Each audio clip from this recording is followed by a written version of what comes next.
My presentation today is lessons learned from environmental footprints of Midwest farms, and it's something that we're continuing to learn about. It's an ongoing project, and I have a lot of collaborators on this project. At the University of Minnesota and with University of Minnesota Extension, I want to acknowledge Diane DeWitt, Sarah Sheik, Jason Ertl, Lee Johnston, Joel Tellickson, and Brian Hetchler for their help. But this is also a multi-institution project and set of work that we've been doing for a couple of years and are continuing on, working with some folks at University of Nebraska-Lincoln as well, Rick Stoll and Amy Schmidt. This project is supported through the National Pork Board Environmental Footprints for Regional Swine Production Systems. And even more importantly, it's with the help of cooperating producers that we're able to move this forward. I'm going to give you some more details on the project as we go, and at the end I am taking volunteers to continue to help with this project. So calculating and communicating sustainability with livestock producers and consumers, this was the picture that we started with. We know that sustainability is a hot topic in the livestock industry. We heard this morning that talk about transparency and being able to communicate both within our farms and then in the bigger supply chain picture. So it's a hot topic of conversation, but we all, I feel that we speak a lot of different languages when it comes to sustainability.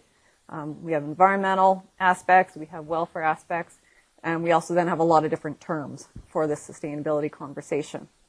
So it's a challenge and an opportunity at the same time. There are a lot of existing calculators and tools. There are tools online where you can calculate your own carbon footprint, for example. We have these things available. Let's start with what we have and then try and improve them as we move forward. On the other side, what we feel that if we can improve on calculating, communicating sustainability, what we're left with then are producers who are enabled to be stronger participants in these conversations about their farm, about their industry, and not just producers, but those of us that support the producers as well. There's shared programming to increase that conversation across state lines, across organizations, between producers, and then ultimately, in the case of environmental footprints, environmental impacts are minimized through socially acceptable and cost-effective means. But how do we get there? Well, our to-do list that we came up with was to work with producers to understand what these metrics are for sustainability or environmental footprints, understand what that looks like now, set a baseline for what that might look like now, and then what it could look like in the future. What are some opportunities to move those metrics? And finally, and this is probably the funnest but also the most difficult part, is what language or metrics make the most sense to the producers that we work with, but also to those that they work with or that they're communicating with. Like again, it's that translation part of it that's fun but challenging. There are a lot of tools in the toolbox for calculating both carbon footprints, environmental footprints, carbon benefits, and these are a few examples that are online and available. Some focus on certain species or certain commodities. But what we're going to focus on is the environmental footprint calculator that was developed by the National Pork Board. As a little side note, I am a science advisor to the Sustainability Committee of the National Pork Board. So over the years, I have seen the evolution of this footprint calculator. And this is version 4.0. And over the years, getting to this point, they have been able to simplify a lot of the programming, continuing to try and make it easier for people to use. I'm going to take you through a couple of pictures about what this footprint ultimately provides, and then how we're using it in the Midwest. So with the calculator, it takes various inputs about the feed, the building design, the herd management, and the location of the farm. And with that information, an example footprint report, or a footprint report, is generated. Now this is very small, obviously, and you're not going to be able to decipher it all from this picture in itself. What it shows, however, if you break out it into the different components, is it gives your annual contributions to different footprints. So this is a model this calculator is a set of model equations, a lot of generalizations, right, to be able to account for all the different types of systems in the states. But it does help make those complex calculations, a lot of which Jennifer described in the previous presentation, right? So it's a way to simplify some of that work. It's a black box. We put in information, there's a black box set of calculations, and what we get out. But for this operation, for example, it provides the carbon, water, land, and cost footprint. Now, these numbers, I wouldn't, they're just numbers right now. You don't have all the background information about which farm I simulated in this case or where it was located, for example. Just trying to give an example of what's on this report. There's then a breakdown as to where on the farm some of these different contributions came from. So what we're doing in this exercise is, Jennifer talked about some of that big picture carbon footprint calculation at a national scale. What we're trying to enable, or what the calculator is trying to enable, and what we're trying to encourage, is how do we take that then to an operation? It's really that scope 1 level of calculations. What we have on our own operations, on our own farms, what do we have control over? Or what do we know? What can we calculate? So this is really to give that picture. And in this calculation, then there are some breakouts as to what energy is contributing to barn heat, water use, or where that water use is going. So it's a way to look at some more specifics. For different farms, different numbers are going to be more important. And then finally, there are pretty graphics to go along with it. With this graphic, it's a fairly, I'd say, typical graphic from what I've seen from a lot of different farms, in that the carbon footprint, and this mimics what we saw in the previous presentation for carbon footprint. Majority of it comes from both feed and manure management, and for water, majority of the water footprint is attributed to feed. Same with land and cost. So, calculator is built over the years. It's evolved to this version 4.0, 4.2. Calculator's there.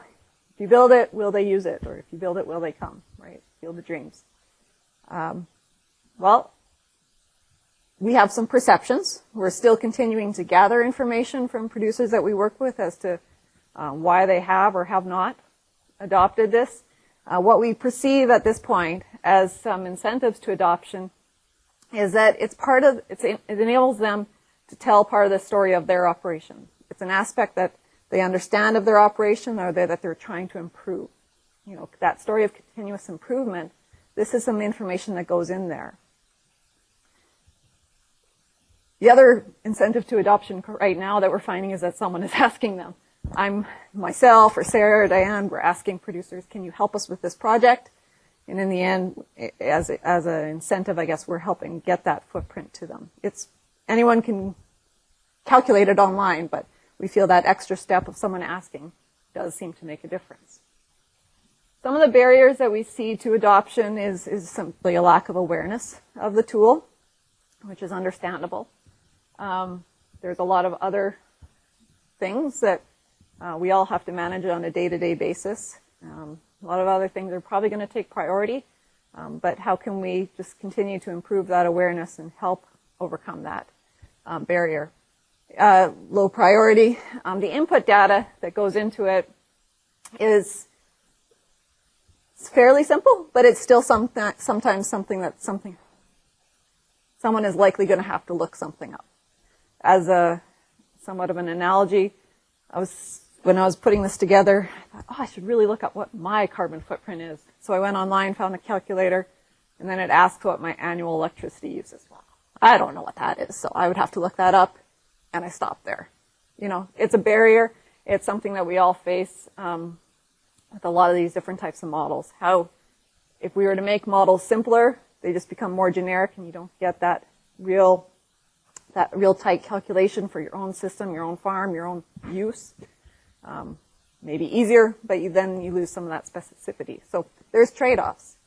The utility and trust, then what can we use this information for, and then trust in the results. A lot of operations that either you manage or that you work with or that you own. I know data management, data collection is becoming more and more important. And so how does this compare to what you're finding? Can we build some trust? So what roles can we play in this effort? Well, there are shared goals among us between the Pork Board, state and national pork board, extension specialists, producers, and veterinarians. We all are trying to look out for some of the same goals, and they come down to those items I mentioned before about improving our communication tools for shared messaging, shared programming, and reducing environmental impacts. So what are we seeing? Well, with these footprints, our goal in this project is to collect the footprints from 50 farms in Minnesota and another 15 in Nebraska. Over the last couple of years, we had collected a couple from South Dakota and Minnesota as well, which we'll add into the story. But as we start to collect some from this region, what we feel is it gives us a baseline for operations in this region. And these are some, for example, footprints, carbon on the left, water on the right, example footprints for 4 operations in this region. Together, if we were to look at the range of these, that gives us an idea for this region, what does a carbon footprint look like? What does a water footprint look like for right now? Helps set a baseline. Gives us a number to talk about for operations in this region, and these are weaned finished farms. I should clarify, these are weaned finished farms. Gives us a number to talk about, and then sets a baseline. This is where we're moving from.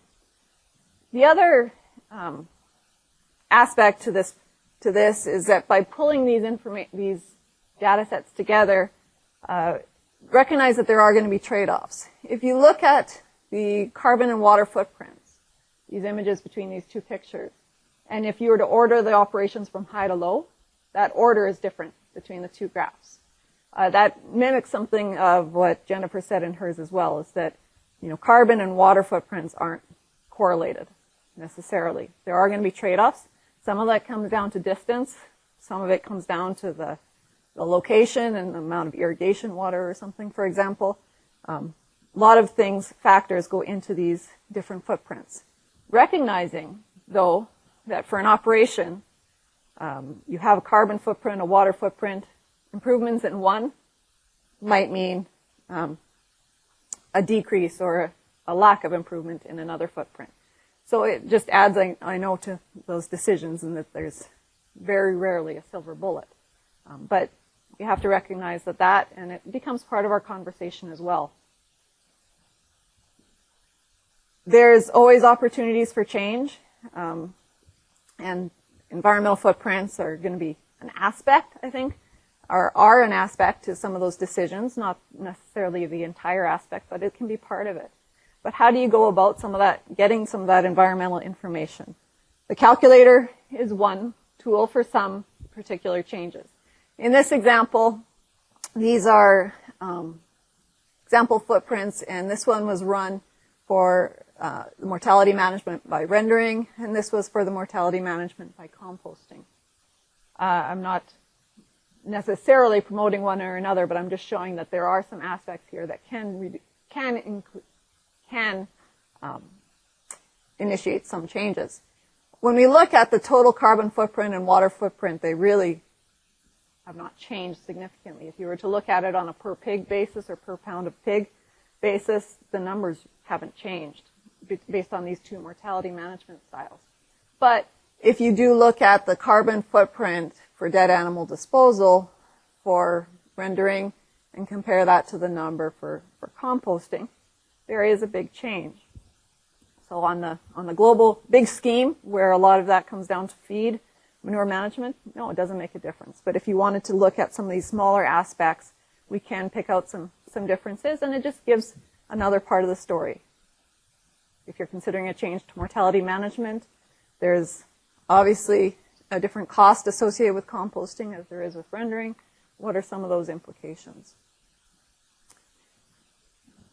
So as we move through this, as we work with producers who are willing to run through the calculator with us, see what their carbon footprint, water footprint is for their operation, As we pool that information together to generate a baseline for this region, what we hope is that by building from this experience, we can increase some trust in this process as well. That's going to mean, how do these estimates compare to perceptions or measurements? Are they better? Are they less or more than what we perceive or what we measure on our operation? But also, what measurements are most useful?